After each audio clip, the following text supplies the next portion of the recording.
ఈరోజు బడంగపేట మున్సిపల్ కార్పొరేషన్గా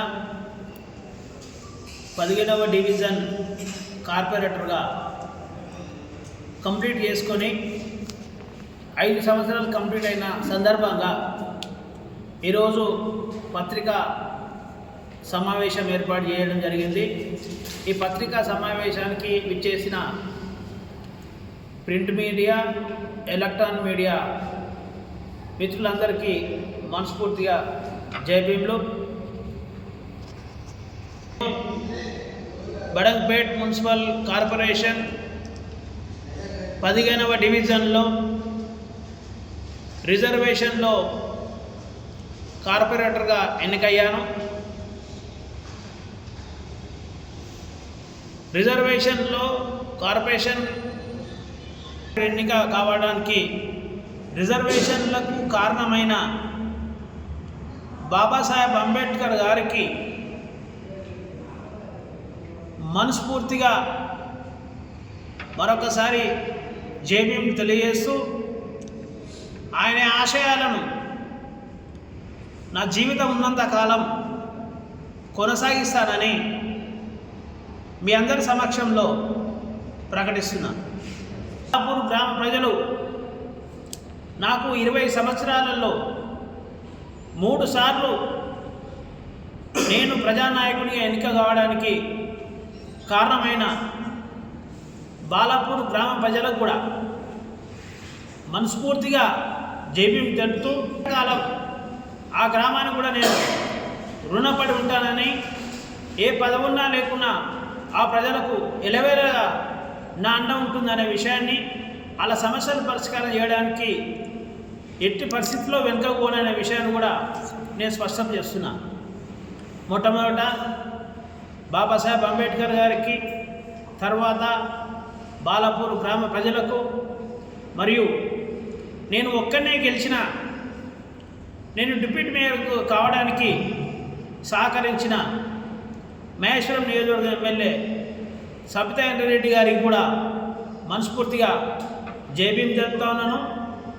సహకరించిన కార్పొరేటర్లందరికీ కూడా మరొకసారి జై భీమ్ తెలుపుతూ 5 సంవత్సరాల పాలనలో నాకు సహకరించిన గౌరవ మేయర్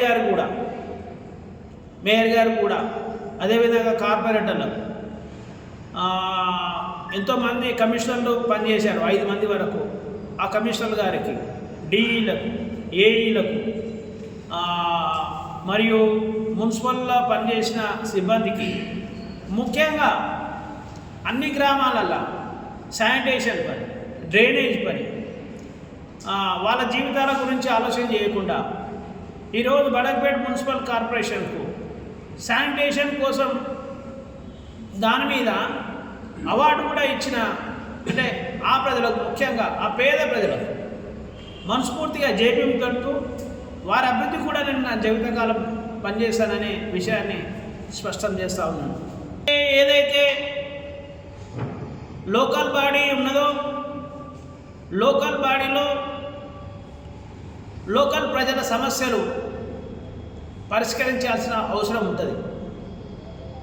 దానిలోని భాగంగా మరి ఆ ప్రజలు కట్టిన పన్నులతో కావచ్చు, లేకుంటే ప్రభుత్వ పరంగా ఇతరత్ర బడ్జెట్లు వచ్చిన సందర్భం కావచ్చు, మొత్తము 5 సంవత్సరాల్లో 450 కోట్ల రూపాయలు పెట్టి మేము లోకల్ బాడీలో ఆమోదం తెలిపి డెవలప్మెంట్ కార్యక్రమాలు చేసిన విషయం స్పష్టం చేస్తున్నా. ఆ డెవలప్మెంట్లు ఈ రూపంలో ఉన్నాయి. ఒకటి, సీసీ రోడ్స్ 92 లక్షలు, community halls 12.26 crores, grave yards అంటే మనుషులు చనిపోయిన తర్వాత ఆ గ్రేవ్ యార్డ్స్ అంటే వాళ్ళ అదే పాతిపెట్టే శవ ఏదైతే ఉంటే వాటి ఆ డెవలప్మెంట్ చేసేది 8.91 crores. చెరువుల డెవలప్మెంట్, కట్టలు కావచ్చు, లేకపోతే FTL పరిధిలో ఉన్న దాని చుట్టుముట్టు ట్రాక్ కావచ్చు, అవన్నీ దానికి 11 కోట్లు. బీటీ రోడ్స్ 36 కోట్లు, అండర్ గ్రౌండ్ డ్రైనేజ్ పైప్ లైన్లు 93 కోట్లు, వాటర్ పైప్ లైన్లు 23 కోట్లు, ఎలక్ట్రికల్ వర్క్స్ 10 కోట్లు, పార్కుల డెవలప్మెంట్ అంటే మన కాలనీలలో ఉంటే పార్క్ జాగా ఉంటే దాన్ని మొత్తం ఫెన్సింగ్ వేసి డెవలప్మెంట్ చేయడానికి పిల్లలు ఆడుకోవడానికి చేసేది 9.5 crores.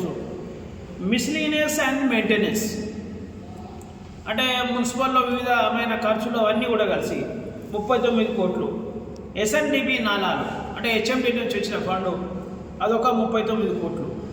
అంటే మొత్తం కలిసి సుమారు 5 సంవత్సరాల్లో 450 కోట్లు బడ్జెట్ను మేము మరి పెట్టి డెవలప్మెంట్ చేసే కార్యక్రమం చేశాం. ఈ కార్యక్రమానికి అంటే మాజీ మంత్రి వాళ్ళు సత్యేంద్ర గారి సహకారం ఉండే, మరి మేయర్ గారి సహకారం ఉండే, కార్పొరేటర్ల సహకారం అందరం కలిసి ఈరోజు ఈ డెవలప్మెంట్ కార్యక్రమం చేశాం. ఈ కార్యక్రమంలో భాగంగా అంటే లోకల్ బాడీ ఎన్నికల్లో గెలిచిన మేమందరం కూడా ఈ ప్రజలకు సౌకర్యాలు కల్పించామనే దాంట్లో ఎలాంటి సందేహం లేదు.